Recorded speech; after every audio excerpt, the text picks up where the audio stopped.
नमस्कार साथियों, आप सभी का स्वागत है एनईजी कोचिंग क्लासेस के अंदर। तो हम पढ़ रहे थे एनिमल हस्बेंड्री और क्या पढ़ा कल कल जो पढ़ा पशु आहार के बारे में। तो आज की जो अपनी क्लास है वो आप देख पा रहे होंगे कि पशुओं में आवास प्रबंधन यानी कि एनिमल हैबिटेट मैनेजमेंट। हैबिटेट क्या होता है? आवास को बोलते हैं, इसको बोल सकते हैं एनिमल हाउसिंग मैनेजमेंट। तो सबसे पहले अपने जानते हैं कि ये हाउसिंग मैनेजमेंट या आवास प्रबंधन है क्या। तो अपने साधारण से शब्दों में बोल सकते हैं कि पशुओं को रखते हैं ना अपने जहाँ पे, तो वो जो स्थान होगा या वो घर होगा या जो फार्म होगा उसको बोलेंगे आवास, और उसका मैनेजमेंट करना ही आवास प्रबंधन कहलाता है। आवास प्रबंधन करना क्यों जरूरी है? क्योंकि अगर पशु गंदे इन्वायरमेंट में रहेगा तो उसके अंदर बीमारियां लगेगी। तो उसको एक अच्छा अपने को फार्म देना जरूरी है स्वच्छ दूध उत्पादन के लिए और स्वच्छ ब्रीड उत्पादन के लिए। अपने ये कैसे कर सकते हैं? तो आवास प्रबंधन या अच्छा आवास अपने पशुओं को कैसे दे सकते हैं? तो अपने दे सकते हैं कि उनको एक अच्छा इन्वायरमेंट मिले। कैसे मिल सकता है? कि जो आवास है उसके अंदर प्रॉपर एयरेशन होनी चाहिए, यानी कि वायु संचार होना चाहिए, प्रकाश की उचित व्यवस्था होनी चाहिए, जल निकासी अच्छी होनी चाहिए। क्यों होनी चाहिए? क्योंकि उनके जो मल मूत्र गोबर इनको भी अपने बाहर निकालना जरूरी है फार्म से, वरना उधर कीड़े मक्खी बीमारियां फैलेगी।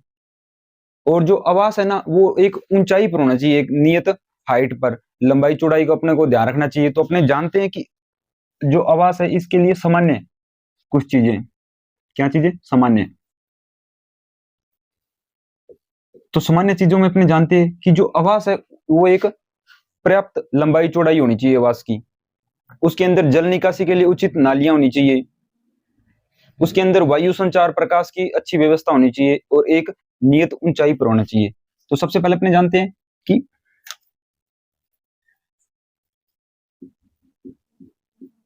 आवास की उचित लंबाई चौड़ाई होनी चाहिए, एक नंबर। उसके बाद हमने कि जो आवास है ना हमेशा ऊंचाई पर होना चाहिए। क्यों होना चाहिए ऊंचाई पर? तो ऊंचाई पर इसलिए होना चाहिए ताकि उधर जो अच्छी एयरेशन मिल सके, अच्छा प्रकाश मिल सके। और अगर ढलान वाले क्षेत्र में या नीची भूमि पर हुआ तो वहां पे जल निकासी की समस्या आएगी। तो इसलिए आवास है ना हमेशा ऊंचाई पर होना चाहिए, ऊंचाई वाले स्थान पर। और जो आवास है ना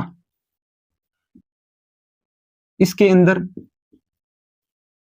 जल वायु प्रकाश इनकी पर्याप्त व्यवस्था होनी चाहिए। और जी आवास है ना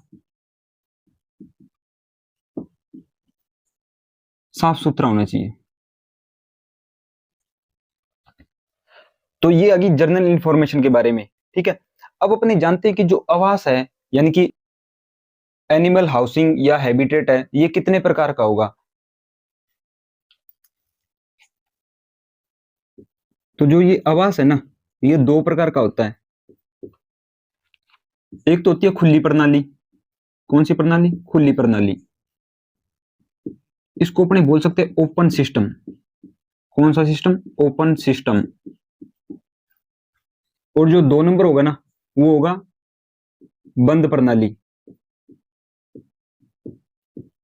बंद प्रणाली है ना इसको इंग्लिश में बोलेंगे अपने कन्वेंशनल, कन्वेंशनल सिस्टम। या एक इसका नाम और आता है स्टेचिन बोन। ये नाम थोड़ा नया है तो इस पर आप ध्यान रखना, स्ट्रेचिंग बोन। अब अपने बात करते हैं कि जो खुली प्रणाली है ना इसके अंदर क्या होगा। इसके नाम से ही स्पष्ट हो रहा है कि जो आवास है ना वो खुला होगा। किस हिसाब से खुला होगा? तो जैसे ये मानो कि आवास है, आवास को अपने बोल सकते हैं पशुओं का एक फार्म है, ठीक है। तो ये आवास है तो इसके अंदर है ना अपने एक तो भाग 2/3 यानी कि 66%, और एक होगा 1/3 यानी कि 33%। तो आवास को अपने दो भागों में बांटेंगे। तो ये जो 2/3 भाग है ना यानी कि 66%, तो ये भाग होगा ना ये तो अपने रखेंगे खुला। कैसा? खुला। और ये जो 1/3 यानी कि 33% भाग है ना इसको रखेंगे अपने ढका हुआ, ढका हुआ क्षेत्र। ये क्यों रखेंगे? तो इसके नाम से स्पष्ट है ये खुली प्रणाली है। तो ये जो ढका हुआ स्थान है ना, यहाँ पे ऐसे छत लगी होगी, तभी तो इसको ढका हुआ बोलेंगे। तो ऊपर छत लगी होगी और नीचे ना जो फर्श बना होगा, तो ये ऊपर और नीचे दोनों तरफ से ढका हुआ होता है। और जो खुला स्थान होगा ना, ये ऊपर से ढका नहीं होगा, ना ही इसके नीचे फर्श होगा, यानी कि यहाँ पे बालू मिट्टी या कुछ फसलों के अवशेष ये सब कुछ होंगे, यहाँ आसानी से पशु है वो घूमेंगे। अब ये जो खुला और बंद स्थान रखेंगे तो इनके उपयोग क्या है? तो जो ढका हुआ स्थान है ना, इसका उपयोग अपने कब करेंगे? जब दूध दोहन करेंगे और किसी पशु का उपचार करेंगे। तो उसी समय क्यों उपयोग करते हैं? क्योंकि अपने को दूध दोहन करना है तो ढका हुआ स्थान चाहिए। क्यों चाहिए? क्योंकि स्वच्छ दूध उत्पादन के लिए। और उपचार करना है तो उनके लिए भी अपने को स्वच्छ स्थान चाहिए, तभी अपने उपचार कर पाएंगे। तो ये कब काम आता है ढका हुआ स्थान? एक तो दूध दोहन के समय, दूध दोहन, और दूसरा आएगा उपचार।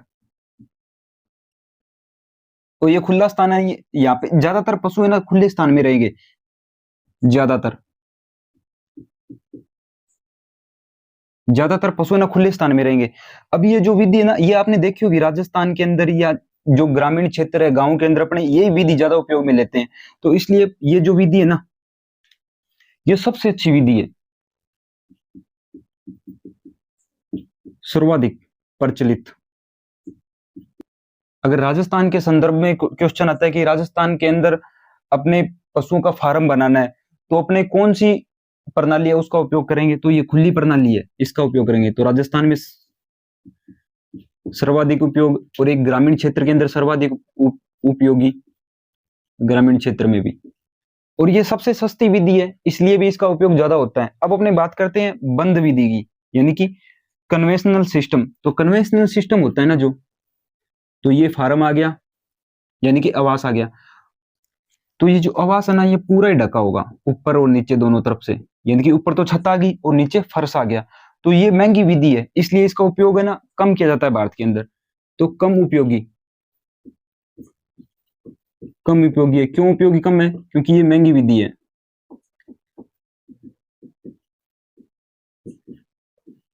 महंगी विधि है, कम उपयोगी है। और ऊपर और नीचे से, यानी कि छत और जो फर्श है वो दोनों इसके अंदर बने होंगे। छत पूर्णतः ढकी होगी, उसके अंदर कोई खुला स्थान नहीं है, जैसे खुली प्रणाली के अंदर है ऐसा कोई भी खुला स्थान नहीं है। तो अपने आवास को दो भागों में बांटेंगे, एक तो खुली प्रणाली और एक बंद प्रणाली। तो ये आपको समझ में आ गया होगा। अब अपने इसके बाद में बात करते हैं कि जो आवास है ना, तो अलग अलग पशु के लिए अलग अलग आवास होता है। जैसे भेड़ बकरी के लिए अलग होता है, हालांकि होता तो एक जैसा ही है पर उनको बोलते अलग अलग है। तो किस पशु के आवास को क्या बोलेंगे वो अपने जानते हैं, यानी कि ये शब्दावली है कुछ आवास से संबंधित। तो जैसे गाय और भैंस का जो आवास है ना, ये अपने बोल देंगे आवास के नाम।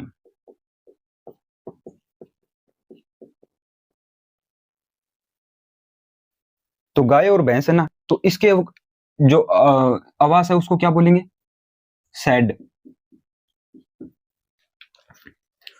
और भेड़ बकरी है उसके आवास को क्या बोलेंगे? भेड़ बकरी का जो आवास होता है ना, उसको बोलेंगे अपने पेन। और एक और है इसके अंदर, सुअर। सुअर का जो आवास होगा ना उसको बोलेंगे स्टे। एक सबसे इंपॉर्टेंट और है, जो घोड़ा होता है ना उसके आवास को क्या बोलेंगे? ये अभी जो क्वेश्चन है यहाँ काफी ट्रेंडिंग में आया हुआ है। कौन सा? घोड़ों के आवास को, घोड़ों का जो आवास होता है ना उसको बोलते हैं अस्तबल। क्या? अस्तबल। कौन सा बल? अस्तबल। और इंग्लिश में इसको बोलते हैं स्टेबल। स्टेबल। तो अब जो आवास है उसके नाम क्या क्या है? जो गाय भैंस है उसमें बोलेंगे सेड, भेड़ बकरी है उसमें बोलेंगे पेन, और सुअर है उसमें बोलेंगे स्टे। और जो घोड़ों का आवास होता है ना, ये सबसे इंपॉर्टेंट है, ये ध्यान रखना आप, अस्तबल बोला जाता है इसको। एक और आता है कि जहां पे अपने पशुओं को चराएंगे और पानी पिलाएंगे उस स्थान को क्या बोलते हैं? तो पशु के जल व चारा मिलाने वाला स्थान। अब ऐसे क्वेश्चन आ गया, जैसे मान लो कि पशुओं को जल व चारा दिया जाता है, उस स्थान को क्या बोलते हैं? तो उस स्थान को बोलेंगे नांद। क्या? नांद या मेंजर। नांद या मेंजर है ना, ये वही है जो अपने गांव में बोलते हैं ना ठाण। तो इसको जो एनिमल हस्बेंड्री की जो लैंग्वेज है उसके अंदर ठाण नहीं बोला जाता, इसके अंदर बोला जाता है नांद या मेंजर। अब अपने बात करते हैं कि जो आवास है ना वो किस दिशा के अंदर होना चाहिए, उसकी लंबाई चौड़ाई किस दिशा की तरफ होनी चाहिए।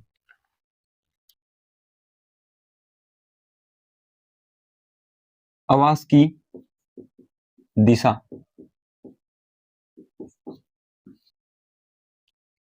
जो अपने पशुओं के लिए फार्म बना रहे हैं तो उसके लिए एक प्रॉपर दिशा भी तो होनी चाहिए। तो जैसे ये आ गया उत्तर, ये आ गया दक्षिण, ये आ गया पश्चिम, ये आ गया पूर्व। ठीक है, ये चार दिशा होगी। तो अपने जानते हैं कि जो आवास है उसकी दिशा कौन सी रहेगी। तो आवास है ना उसको अपने इस हिसाब से बनाना चाहिए ताकि गर्मियों के अंदर तो लू ना लगे और जो सर्द ऋतु होती है उसके अंदर ठंड ना लगे। तो इससे बचने के लिए अपने आवास को बनाएंगे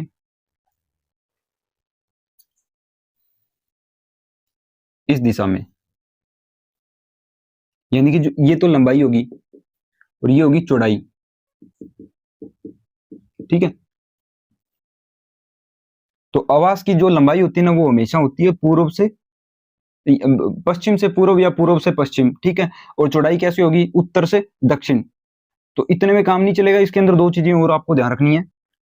वो ये है कि जो ये आवास है ना ये बना लिया आपने, तो ये जो दो दीवारें हैं ना ये तो अपने रखेंगे एकदम ब्लॉक, यानी कि इनके अंदर कोई भी अपने खिड़की वगैरह नहीं रखेंगे।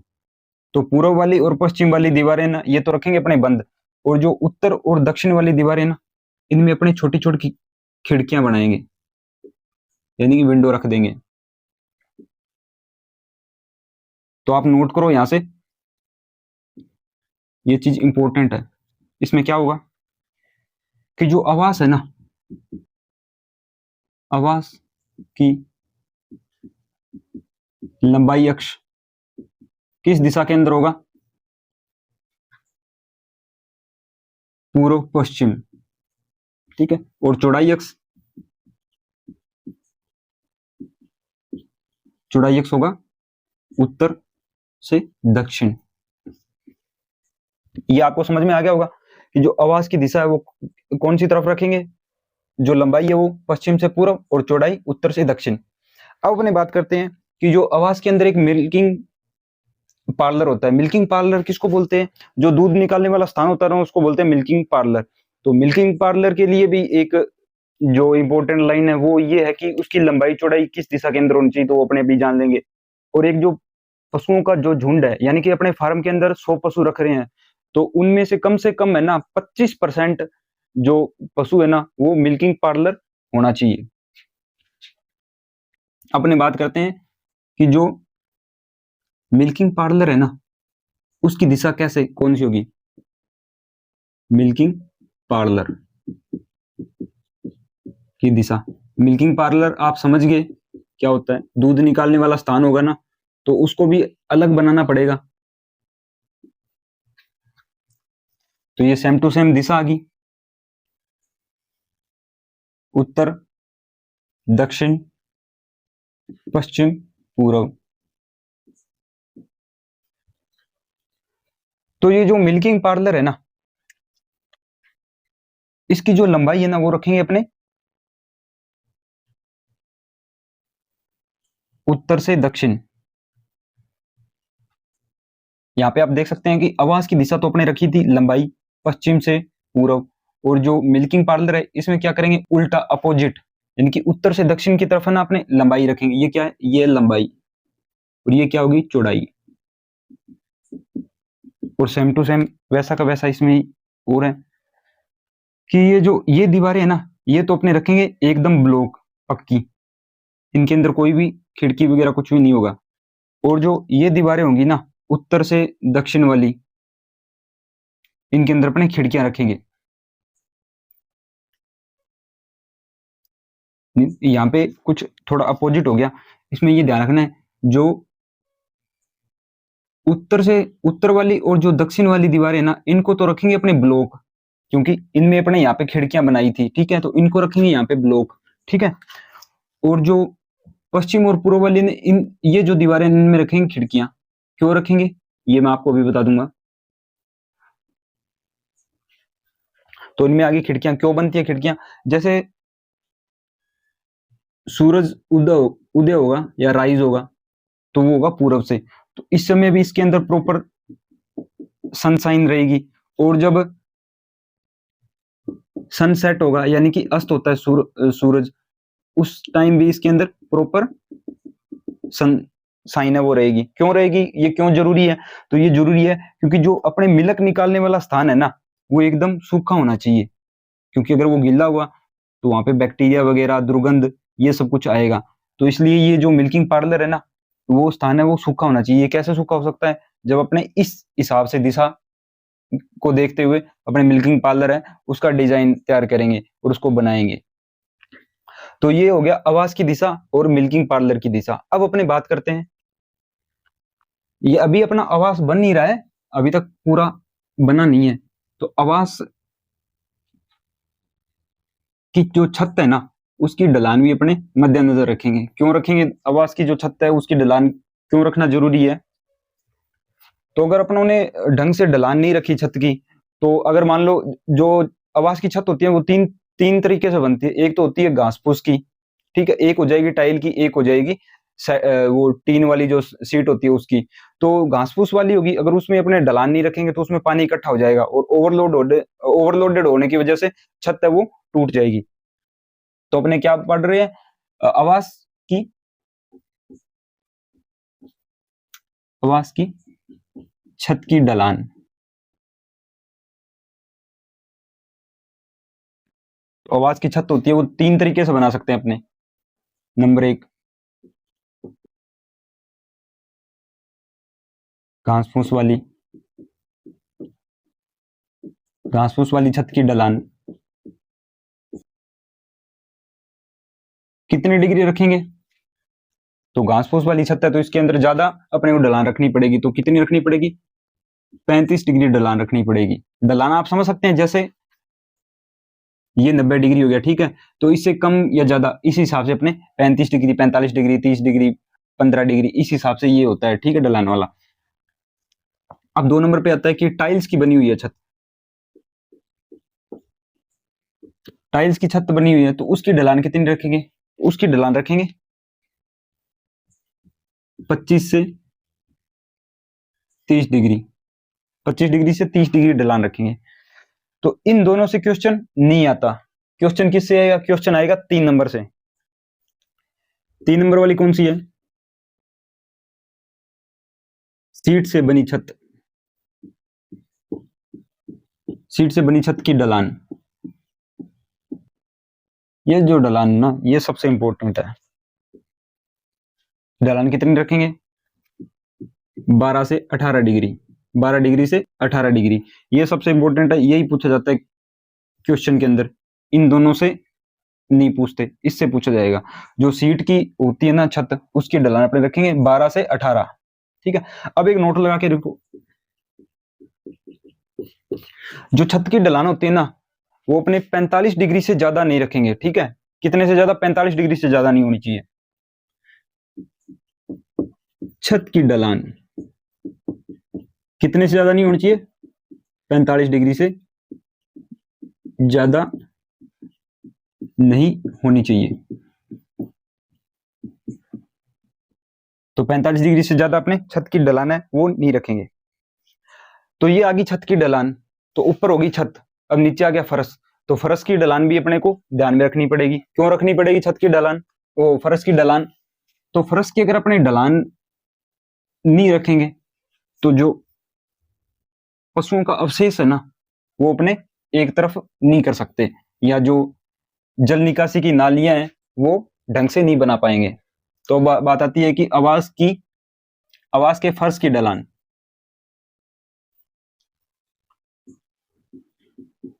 आवास आवास फर्श की ढलान, ठीक है।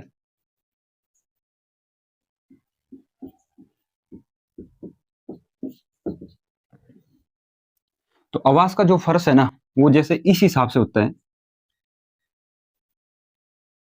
ठीक है।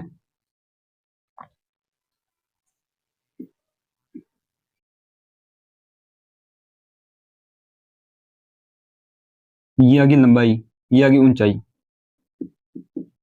और ये जो अपने जिस पैमाने पे ये जो ढलान है वो निर्धारित करेंगे तो वो है 10 फीट, ठीक है। तो जो फर्श की ढलान है ना वो रखेंगे, जो प्रत्येक 10 फीट है ना उस पे 1 इंच नीचे कर देंगे। नोट करो, प्रत्येक 10 फीट फर्श पर 1 इंच की ढलान देंगे। तो ये तो अपना हो गया आवास की जो फर्श है ना उसकी ढलान के बारे में। अब अपने जानते हैं कि जो आवास है ना उसकी हाइट कितनी होनी चाहिए। तो आवास की हाइट यानी कि शेड, शेड की ऊंचाई,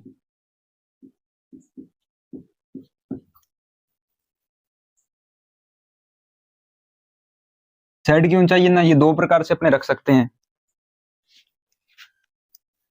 एक तो मध्यम वर्षा या भारी वर्षा यानी कि ज्यादा वर्षा वाला स्थान। एक तो क्या है कि मध्यम वर्षा या भारी वर्षा वाला स्थान है, तो वहां पे अपने शेड की ऊंचाई है वो कितनी रखेंगे। तो वहां पे अपने शेड की ऊंचाई है ना वो रखेंगे 175 सेंटीमीटर। सेंटीमीटर के अंदर ये ध्यान रखना, 175 सेंटीमीटर। उसके बाद में अपने देखते हैं कि शुष्क क्षेत्र है। कौन सा क्षेत्र है? शुष्क क्षेत्र यानी ड्राई एरिया। शुष्क क्षेत्र है तो वहां पे साइड की ऊंचाई है वो कितनी रखेंगे, यानी कि जो ये राजस्थान के लिए, क्योंकि राजस्थान में अप्रोक्सीमेटली जो क्षेत्र है वो शुष्क क्षेत्र है। तो शुष्क क्षेत्र वहां पे अपने साइड की ऊंचाई वो कितनी रखेंगे? 220 सेंटीमीटर। कितनी? 220 सेंटीमीटर। और जो वर्षा वाला स्थान है या भारी वर्षा वाला स्थान है वहां पे 175 सेंटीमीटर, और शुष्क क्षेत्र है वहां पे 220 सेंटीमीटर। ये आवास है जो अपना बन के अभी तैयार हो गया है। अब अपने जानते हैं कि आवास के अंदर पशुओं के लिए उचित स्थान की कितनी कितनी आवश्यकता होती है। जैसे गाय को कितना स्थान चाहिए, या जो भैंस है उसको कितना स्थान चाहिए, बछड़ा है उसको कितना स्थान चाहिए, तो अपने वो जानते हैं।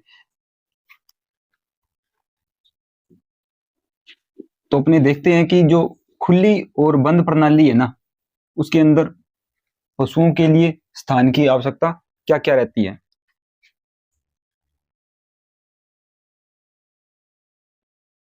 खुली तथा बंद प्रणाली में पशु की स्थान आवश्यकता।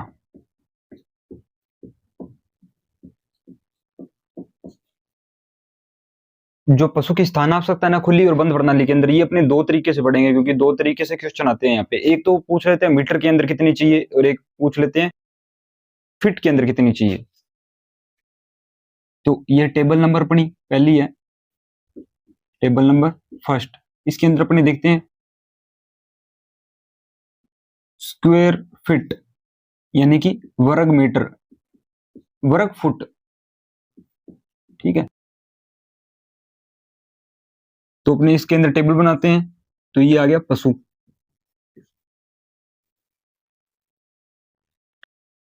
यहां पे आएगा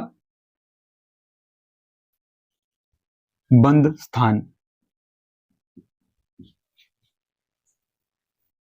यहां पे आ गया खुला स्थान,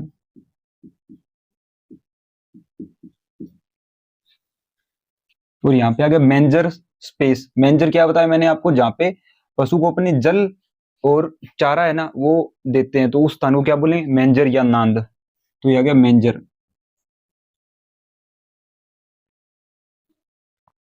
मेंजर स्थान, ये ना जो ये इंच के अंदर है, ये ध्यान रखना, इंच में। और जो खुला स्थान है ये किस में, वर्ग फीट, ये भी वर्ग फीट।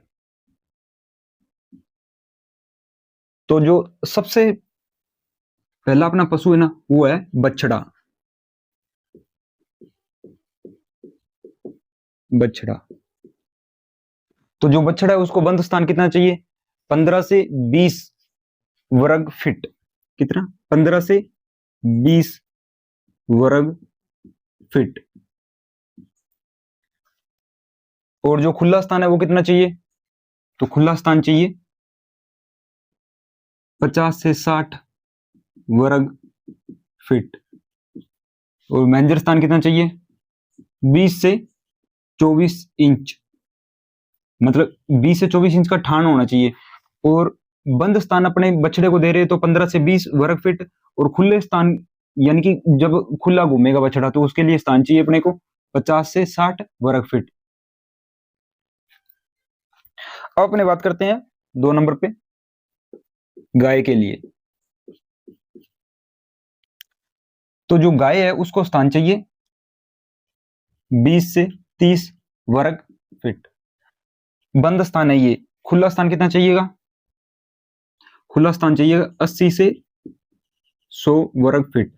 और जो मेंजर स्पेस है वो 24 से 30।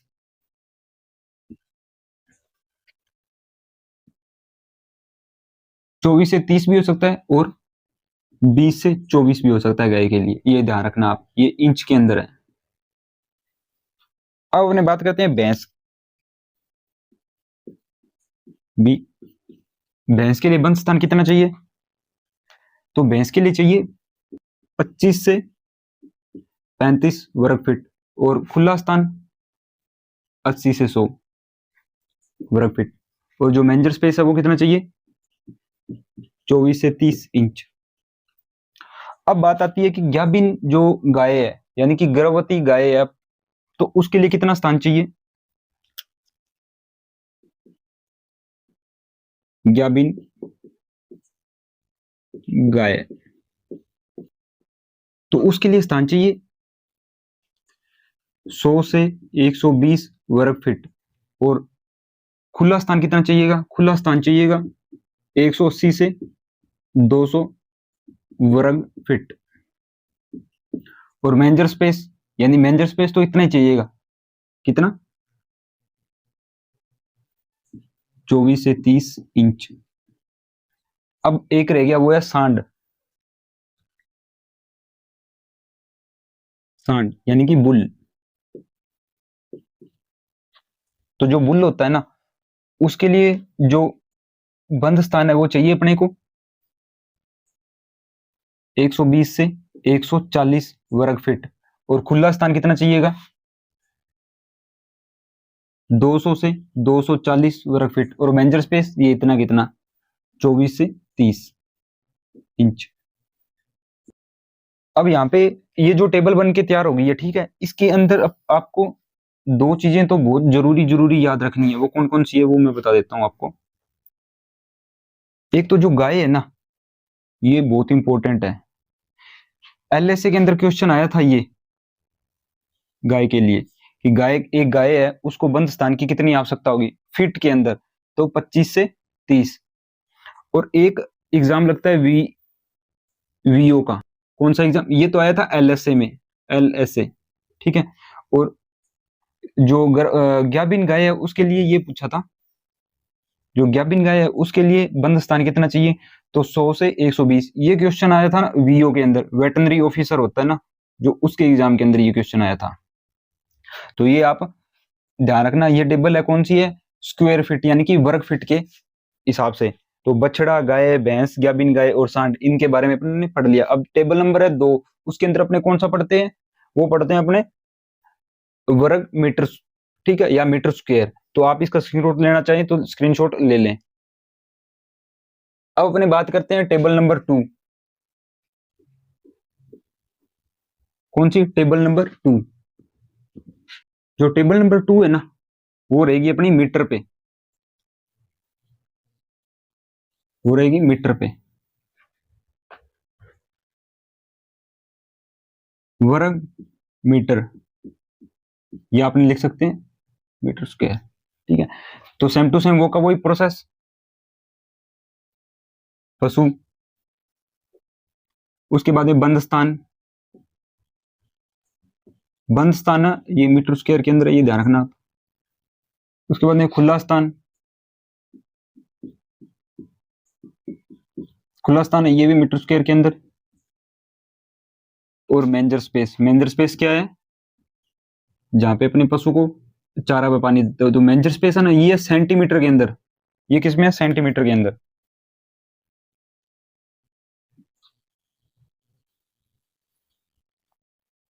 अपने जानते हैं सबसे पहले अपना कौन सा था, बछड़ा, तो एक नंबर लगाते हैं। बछड़ा है ना जो जो जब अपने मीटर स्क्वायर के अंदर बात करेंगे तो बछड़े को दो कैटेगरी के अंदर बांटा गया। कौन कौन सी कैटेगरी, एक तो जब आयु उसकी 8 सप्ताह से कम होगी और एक आयु उसकी जब 8 सप्ताह से ज्यादा होगी, तो अपने जानते हैं बछड़ा। ठीक है, एक तो क्या है, आयु है ना जो 8 सप्ताह से कम,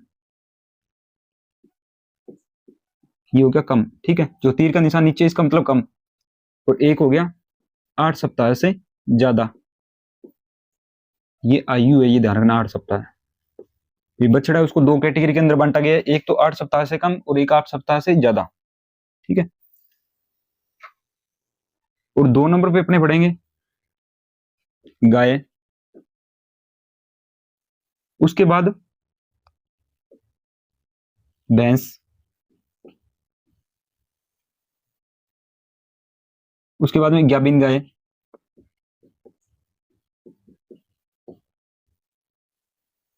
और फिर सांड यानी कि बुल। तो अपने जानते हैं कि बछड़ा है ना अगर 8 सप्ताह का है तो उसको उसको स्थान चाहिए एक एक मीटर स्क्वायर या वर्ग मीटर। ठीक है, एक वर्ग मीटर। ठीक है, और अगर 8 सप्ताह से ज्यादा की उम्र है तो उसको चाहिए 2 मीटर, 2 वर्ग मीटर, और यहाँ पे एक। और जो गाय है ना इसको स्थान चाहिए 3.5 वर्ग मीटर, और जो भैंस है ना इसको स्थान चाहिए 4 वर्ग मीटर। ये बंद स्थान की अपने बात कर रहे हैं, बंद स्थान। उसके बाद में गाभिन गाय है उसको चाहिए 12 वर्ग मीटर, और जो सांड है ना इसको भी चाहिए 12 वर्ग मीटर। ये इसी हिसाब से टेबल है ना आप अपनी नोटबुक के अंदर बनाना ताकि ये आपको याद रह जाएगा। ठीक है, तो बात आती है पशु बंद स्थान, तो बछड़ा है उसको दो कैटेगरी के अंदर बांट दिया, 8 सप्ताह और 8 सप्ताह से कम और 8 सप्ताह से ज्यादा। ठीक है, फिर गाय, भैंस, गाभिन गाय और सांड। ठीक है, तो बछड़ा है ना जो 8 सप्ताह से कम है तो उसको चाहिए 1 मीटर का स्थान। ठीक है, तो खुला स्थान, बंद स्थान तो 1 मीटर हो गया, खुला स्थान कितना होगा, इसका दुगना, 2 मीटर, 2 वर्ग मीटर।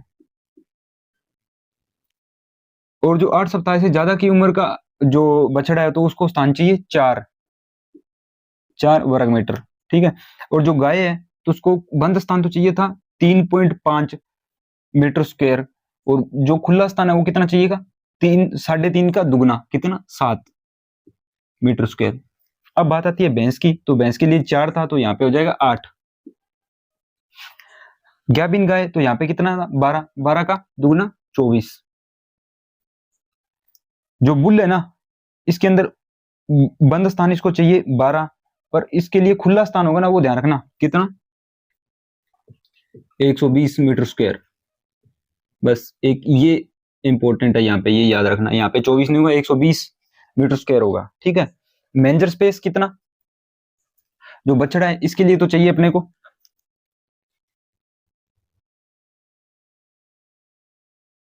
40 से 50 सेंटीमीटर। ठीक है, ये भी 40 से 50 सेंटीमीटर, क्योंकि दोनों बछड़े ही है ये। गाय भैंस इनके लिए स्थान चाहिए 60 से 75 सेंटीमीटर।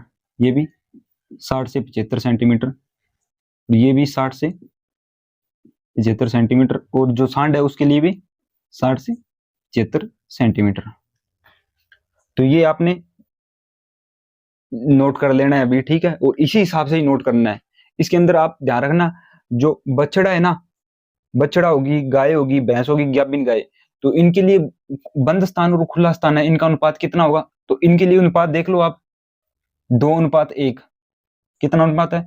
2:1। कैसे 2:1 है? क्योंकि यहाँ पे दुगना है, यहाँ पे दुगने से कम है 1, यानी कि 1 गुना फिर दुगना, ठीक है, तो 2:1 हो गया। और इसमें भी 2:1 आएगा। पर जो सांड है ना, इसके अंदर आपको ध्यान रखना है, इसमें आएगा 1:10,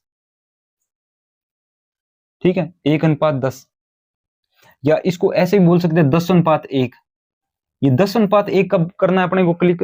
जब अगर ऐसे पूछे ना, खुला स्थान अनुपात बंद स्थान, तब अपने को ध्यान में रखना है कि 10:1 होगा। कैसे होगा? क्योंकि यहाँ पे 120 है और यहाँ पे 12, ठीक है, तो 10 कब होगा? जब खुला स्थान पहले पूछ ले और फिर बंद स्थान पूछे, ठीक है। और अगर बंद स्थान और खुला स्थान ऐसे जैसे सीक्वेंस में लिख रखा है अपनों ने, वैसे ही अगर पूछते हैं तो फिर हो जाएगा 1:2। तो जो ये आवास है, ये अपनों ने 2 टेबल के अंदर किया, एक तो स्क्वायर फीट और एक स्क्वायर मीटर। तो ये आप है ना नोट कर लो। अब अपने कुछ 2-3 इंपॉर्टेंट चीजें हैं वो अपने जानते हैं। वैसे अपना आवास है ना जो अप्रोक्सीमेटली पूरा हो गया है। अब अपने को ध्यान में रखना है कि जो face to face method, tail to tail method, आपने वो देखा, सुना होगा या देखा होगा, पढ़ा होगा कि मुंह से मुंह विधि, पूंछ से पूंछ विधि, तो अपने नेक्स्ट क्लास के अंदर देखेंगे, ठीक है। अभी अपने इस क्लास को फिनिश करते हैं, 2-3 बातें देख लें उसके बाद में। तो जो अपना आवास है ना वो लगभग पूरा हो गया। अब अपने जानते हैं कुछ महत्वपूर्ण तथ्य, कुछ महत्वपूर्ण,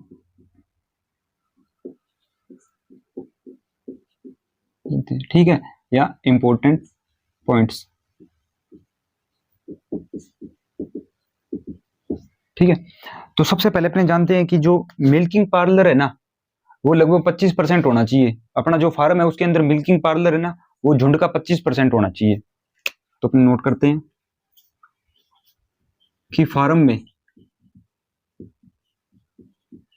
मिल्किंग पार्लर कुल झुंड का 25% होना चाहिए, ठीक है। और दूसरी बात है कि अगर अपने प्राकृतिक प्रजनन करवा रहे हैं, ठीक है, तो फार्म के अंदर है ना 50 मादा गायों पर 1 नर होना जरूरी है। यदि फार्म में प्राकृतिक प्रजनन यानी कि नेचुरल ब्रीडिंग, प्राकृतिक प्रजनन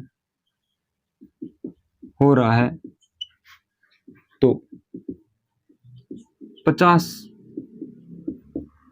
मादा गाय पर 1 नर जरूरी है, ठीक है। एक दूसरी बात और है कि जो अपना फार्म है ना उसके अंदर कुल पशु का 10% स्टॉक है ना वो प्रजनन योग्य होना चाहिए। फार्म पर कुल गायों में से 10% स्टॉक प्रजनन योग्य होना चाहिए, प्रजनन योग्य होना चाहिए, ठीक है। तो ये 3 बातें आपको विशेष तौर पर ध्यान रखनी है। एक तो मिल्क पार्लर है वो 25% होना चाहिए टोटल, ठीक है, टोटल पशुओं का। उसके बाद में है कि अगर अपने प्राकृतिक प्रजनन करवा रहे हैं तो 50 मादा पशु है ना उनके ऊपर 1 नर होना चाहिए, ठीक है, नर सांड। उसके बाद में है कि जो फार्म है ना उसमें टोटल जो पशु है उसका 10% मादा प्रजनन योग्य स्टॉक होना चाहिए। अब एक सबसे इंपॉर्टेंट चीज है कि अपने जब नया पशु भी तो लेके आते हैं ना फार्म के अंदर, तो जब अपने नए पशु लेके आएंगे ना उसको 30 दिन तक क्वारंटाइन शेड के अंदर रखेंगे। किसमें? कि अपने फार्म के अंदर है ना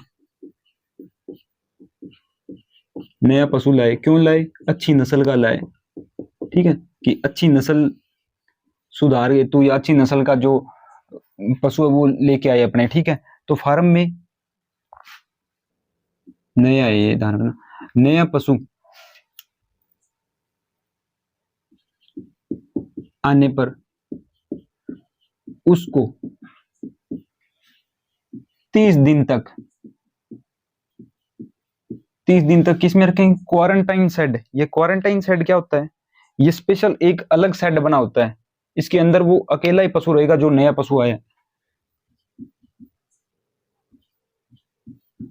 क्वारंटाइन शेड।